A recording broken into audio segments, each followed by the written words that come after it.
Guys, ito ngayon ang aking vlog is mag-isa ng hindi pala, ito parang sinigang na makarel.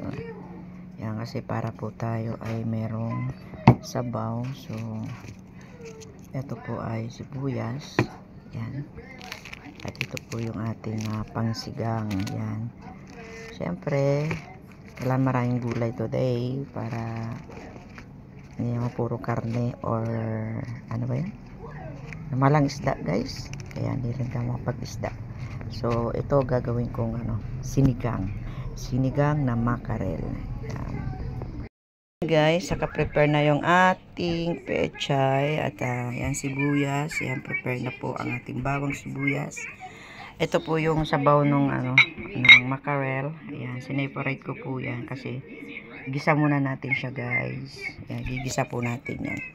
Ayan guys, tayo po ay magluluto na at dito lang tayo sa kawali maggisa. Yan, tapos lagyan natin siya ng mantika. Ayan, syempre panggisa natin guys, mantika. At hintayin natin siyang uminit. Yan, mainit na guys. Syempre unahin po natin yung bawang. Maingay po yung mga alaga ko guys, naririnig ko. Medyo ginabi na nga kapag piluto kasi sa mga akong pakiramdam.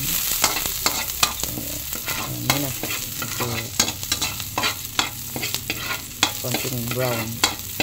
Hindi naman masyado brown na brown, tama na brown.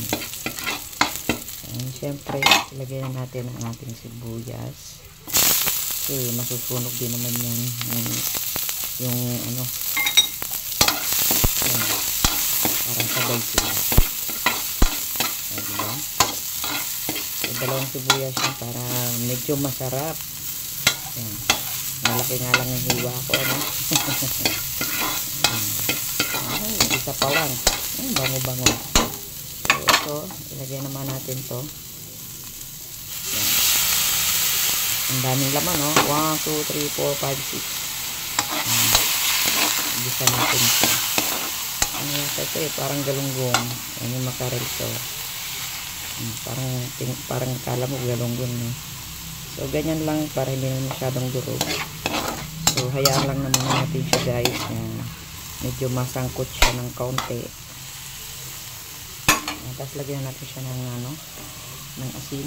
Katamtaman, huwag naman masyadong maalat guys, para di tayo magkasakit sa bato.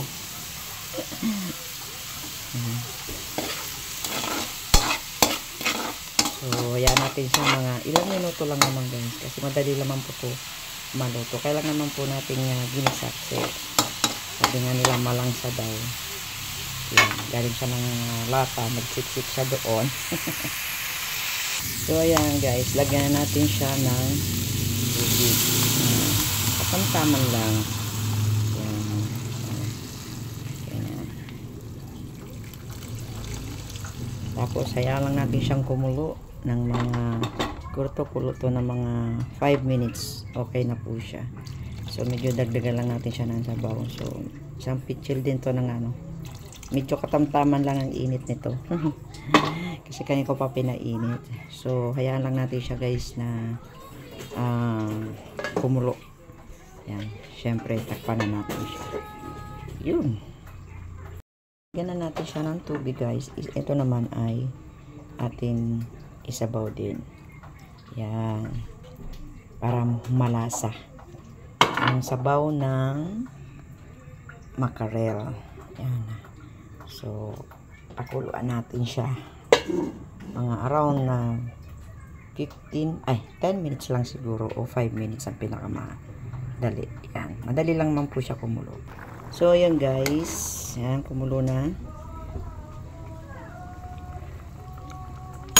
Siyempre para hindi masyadong durog yung ating isda, ilagay na rin natin to guys. So around 3 to naman to, kahit mga 3 minutes lang guys, yung maluto lang ng gusto ang gulay.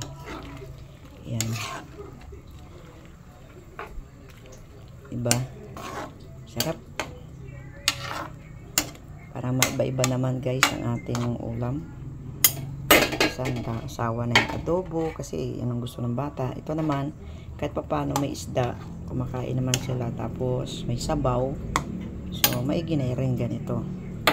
Lutong probinsya ito, isa akong tawagin sa amin. So yan guys, takpan na natin yan.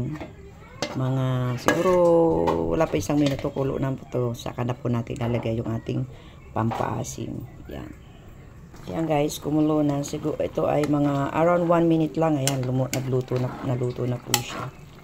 Yan. So saka natin siya ilalagay itong ating pampaasim. Ayan. Pampaasim. So dalawa yung ating ilalagay. Kasi di naman itong mga shadow maasim. Yan. Sarap. Yan. So, siyempre, andyan na yung sekreto para lalong sumarap. Yan. So, tikman natin kung ito ay very, very good na. Yan. So, yan guys. Luto na yung ating hapunan. So, thank you sa inyong panonood. Let me taste. Sarap guys. Yan, maasim. Kasi nga to po ay sinigang na mackerel. Thank you guys sa inyong panonood. Bye bye po. Shoutout na lang po sa aking mga kabarangay, Team Bungis-ngis, sa aking mga neighbor at sa mga friends ko. Mga members ko dyan guys. Thank you so much. Yan, bye bye.